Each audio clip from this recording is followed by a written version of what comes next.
Hey guys, welcome back to my channel, Shelf Life Extension. My name is Alexis, and today we're going to be doing my April reading wrap-up. It's now May. I've been absent for a few weeks, finishing out the vacation time with my sister and my niece while they were still here. So now that they are gone, I have more time to just kind of hang out on my days off. This is my first day off in about a week, so I felt like it's time now to do this video. It's also really sunny, really warm outside. Spring is here. It's pretty crazy considering, no joke, 2 months ago it was still snowing and cold, and now it's like 80 degrees outside. So that's pretty crazy. So I'm just kind of enjoying it. And apologies if you hear the wind or anything. I do have the windows open because it's just really hot inside. But anyways, I read 4 books during the month of April, so I'm going to go ahead and talk to you about them. I apologize in advance if any of it gets really convoluted and confusing, because some of these books, there's just a lot in them to even try and explain. So I will have links down below of all the books that I mentioned, so that way you can check out like this synopsis and summaries of what these stories are about. That way you can get a better idea of what they may be like and what's involved. That may give you a little bit more insight compared to what I say. But anyways, we're just gonna go ahead and get started. So the first book I read this month was Clockwork Dynasty by Daniel H. Wilson. This was a book of the month book that I got a while ago, and I just hadn't gotten around to it. One of my big goals this year is just trying to get through all of my TBR, try not to buy new books, and just get through what I already have, because most of the books on my TBR I do want to read. I just haven't gotten around to it. So I forced myself to finally take this and sit down with it. Now this is a crazy book. I am so upset because I think it's a standalone, or at least there hasn't been any information released as far as anything being continued with it.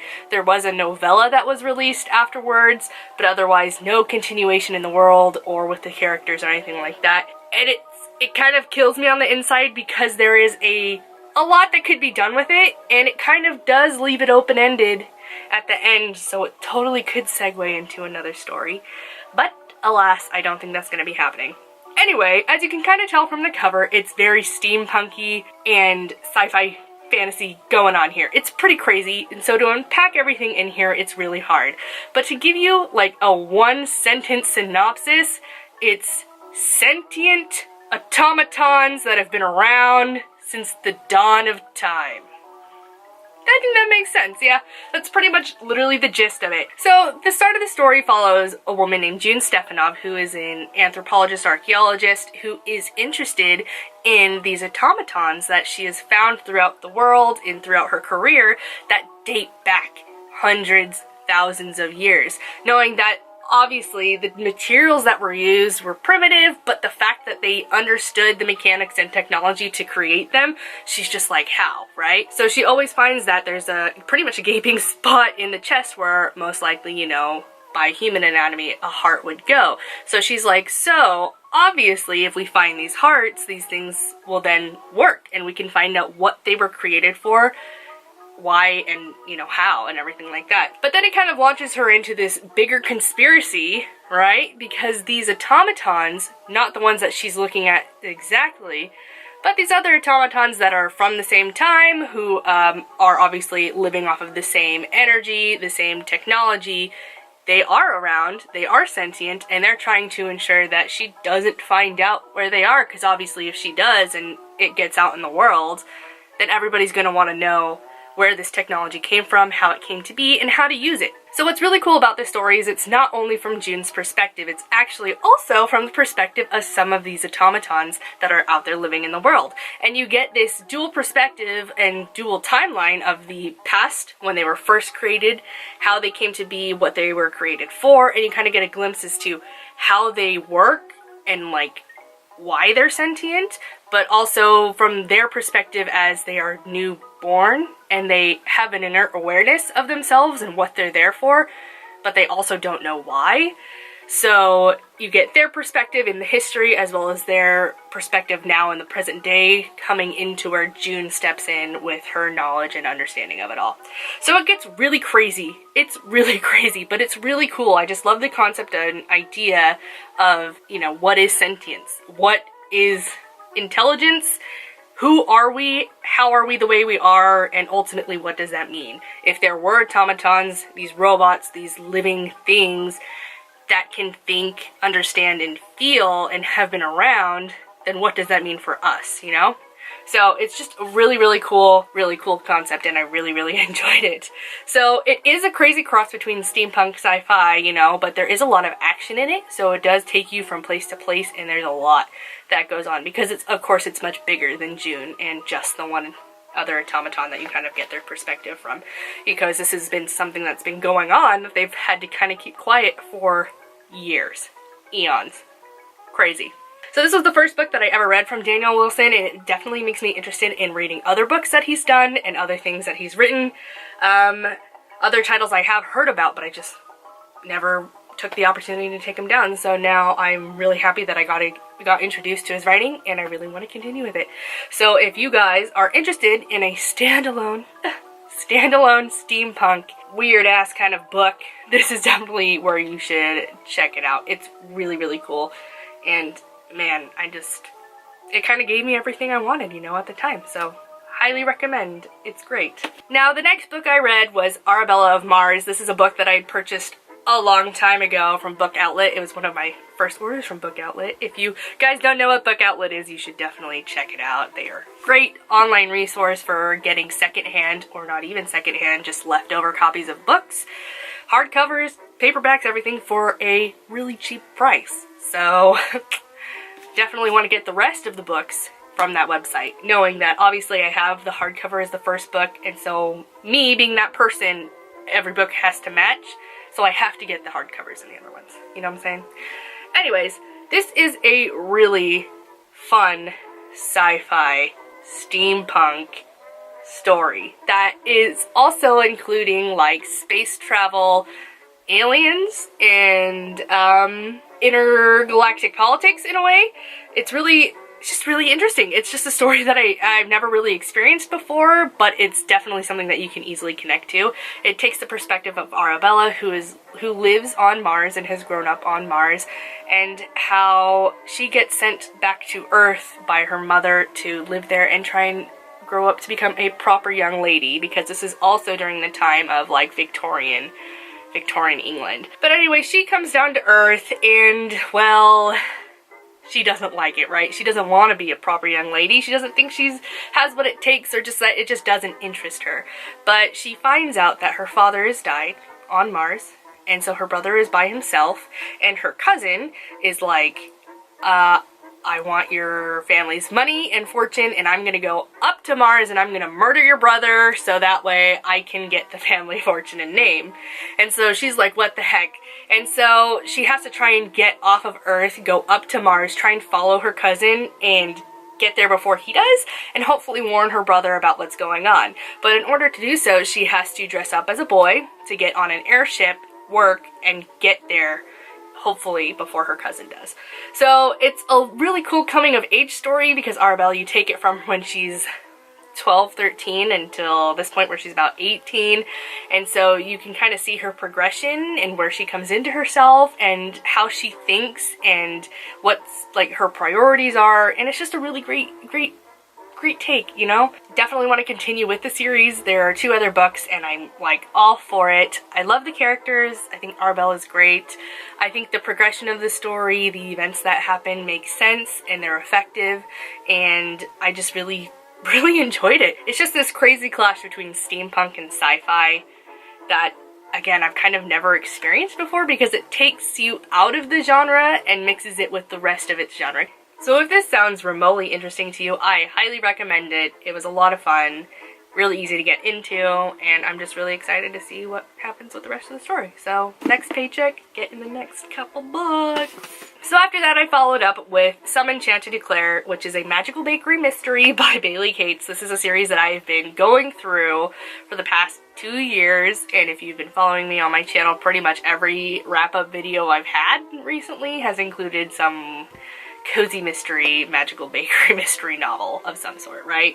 So this one is the 4th 1, 2, 3. Yep, this is the 4th book in the Magical Bakery Mystery Series. It's about a girl named Katie Lightfoot who works and lives in Savannah, Georgia, and how she is a witch and she's kind of coming into her powers, and in doing so, just gets herself caught up in every sort of bad thing that happens in Savannah. Murders, burglaries, a lot of the times murders, because that's what cozy mysteries are about, and how she uses her powers to kind of help out herself as well as her friends and the police force to try and come to conclusions about everything. It's just a really fun series. It's really easy to get through. I love the characters. There's animals. It's cute. There are always recipes included in the books, which honestly I love that. I love baking, and I haven't really done a lot since being back home. We just don't have a lot of room for it, but there's always recipes in the back. And so like this is honeybee, carrot, and apple cake or muffins, which sounds so weird but so interesting. Peanut butter cookies, lemon sour cream cake, I've never heard of that before. Cream cheese frosting. Yeah, so I don't know what else to say. It's just a really fun mystery book. Tons of books in the series. They call them cozy mysteries for a reason, because they're just really easy to get through. You don't have to think too much about it, but they're always fun and just totally digestible, you know? So this is a series that I highly recommend. I just think it's a lot of fun, and it's definitely introduced me into the genre of cozy mysteries, and I want to continue with them and find other series that I would really like. And I know I've mentioned it before, but like witches working in bakeries and using their witchery in the baked goods to like help out everybody else, that's like my favorite concept and trope. I love it. It's just because like what else would you do? If you're a witch who practices hedge witchery, right? Like why wouldn't you cook and bake things for the betterment of society? Or yourself. Or just your friends and family. Either way, I like this series, so I'm gonna continue with that one. Anyway. Alright, so moving on to my 4th and final book of the month. This is a book that I've had for a very long time, and I just never got around to it because it's kind of hefty.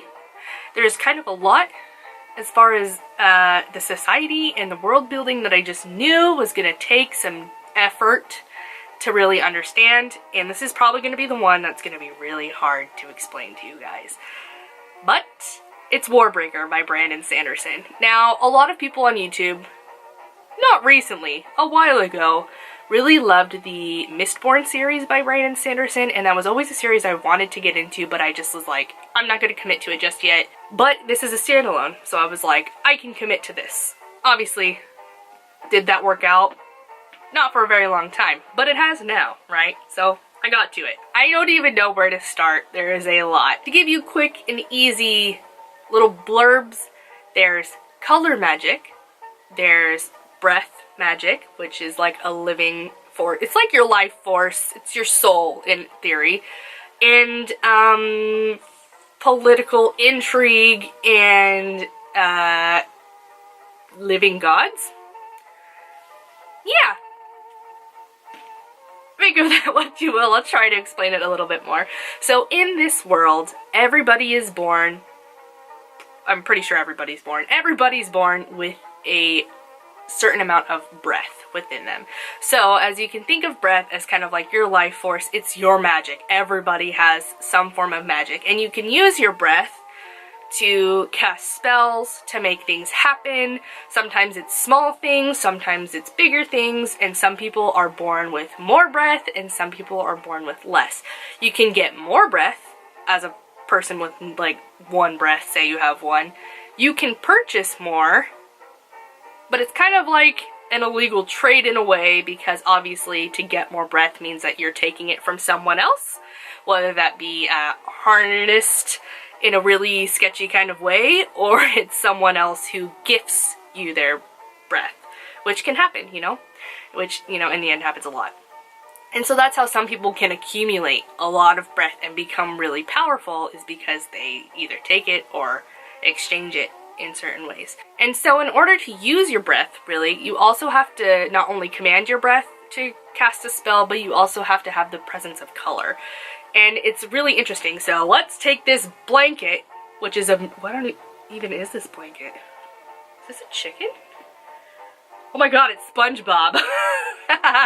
Anyways, take this blanket. Oh my god, that's creepy. This side. Considering all of this color, I can use the color, drain this item of its color, use my breath to cast a spell, and make something happen. So this would just become more dull, maybe less vibrant, right? Or turn gray. Right? And so that's that. That's how the magic system works. And so there is this big capital city called Hollindren where there are living gods that live there. They are reborn, as in they've died doing some sort of heroic act, and were reborn to act as gods who have this crazy amount of breath, and they are supposed to, you know, act as like moral guides and compasses to their people. And even though they were reborn with these breaths, they can't necessarily use them. It's supposed to be kind of used in one great act. So a lot of them just kind of live out the lives of gods, you know, in riches and everything without actually doing anything of real note. And so, yeah, and then above all of them, there's the god king, and he was a stillborn, which means that he was then born with, like, the most amount of breath humanly possible, and so that's why he becomes the god king, and he's in charge of pretty much everybody, and, you know, all that good stuff. And so to make this a little bit more confusing, but to give you more context as far as what exactly is happening in this story, is that there was a previous royal family before the god king came to be, and before the living gods really took root. There was a original royal family, but as the god kings and everything came into power, they booted out that royal family and exiled them to Idris. Now, to prevent them from coming back and claiming royal lineage or whatever and trying to get back in Hollindren, they've made a pact that one day the king would offer up one of his daughters to marry the god king. So here's the kicker. When that time comes, it's already on the cusp of some crazy tension that's been happening between Hollindren and Idris. Pretty much, Idris is gearing up to go to war with Hollindren, and Hollindren's gearing up for that war to respond in such a way. But obviously, if they don't honor this agreement, then for sure war is happening. But they think that even if they do offer a daughter to the god king, they'll just kill her and war will be inevitable. So the king in Idris, who's supposed to give up one of his daughters, gives up his youngest daughter, who wasn't supposed to be given to the god king, it was supposed to be his eldest, decides to give his youngest. Because unfortunately, he doesn't care if they do kill her. He does little, but he would prefer it be her and not his eldest daughter, who he thinks is more competent and smart. So he ships off his young daughter into the capital to marry the god king, and that's where the story starts. So it was a really interesting story, really interesting concept. I loved the magic system. I think it's really unique, and I really liked how it helped build up the world around it, and then you got an idea of what makes everybody different and why it's such a unique form of magic to them and why they harness it the way that they do. What I also really loved about the story is the fact that it comes from the point of view of not only the daughter who gets sent to marry the god king, but also from one of the reawakened gods, right? The reborn gods, and his name is Lightsong, and how he actually doesn't think he's really that divine and he questions everything. And so they kind of come together and learn about what's happening in as far as the political tensions, what's going on with everything, why it is the way it is, and how they could possibly change it for the better or maybe for the worse. So I really liked this book. At the time I was reading something else. I had started it, but I just wasn't really feeling it. And then I was like, you know, this does sound cool, and maybe if I just sit down with it, I will, like, it'll pull me in and it'll be all great. And that's literally exactly what happened. After the first 10 pages, I was pretty much ready. I was hooked. I love the dynamics between the characters. I love all the characters individually. I think they all have great arcs as far as their stories and how they come to be from point A to point B. And again, I just think the magic system's really cool. It adds a lot to the world, and it gives you a whole bunch of different looks into how the society works and how the world works. So there's a lot to unpack in this story, as I've said, but I think it's really fun. And I'm really happy that it's a standalone novel because it doesn't draw you in and like require you to keep mind of facts that will come into play later or anything. You can just take it at face value and enjoy it for what it is. So really happy that I read this. Really happy it was my first book from Brandon Sanderson. After reading this, I'm definitely more interested now in reading that Mistborn series and seeing what everybody was talking about and seeing for myself how that goes. If you're interested in something like this, highly recommend it. It's a really cool fantasy book. Alright, and so I think that's going to be it for this video. I read those 4 books. They were all great. I highly recommend any of them to anybody who might be interested. If you have any questions or comments or anything, go ahead and leave them in the comment section below. I'll be happy to get back to you and talk to you guys. Otherwise, I will see you guys soon. Hopefully with an unhaul, because I have a big box of books that I want to talk about and why I'm getting rid of them. Maybe add a few other ones, sprinkle them in here or there. And then also, if you guys are interested, I do have a vintage book collection that I'm starting, and so maybe I'll make a video on that. That might be fun. Otherwise, hope you all are having a wonderful day. Enjoy your weekends, and I'll check you guys out next time.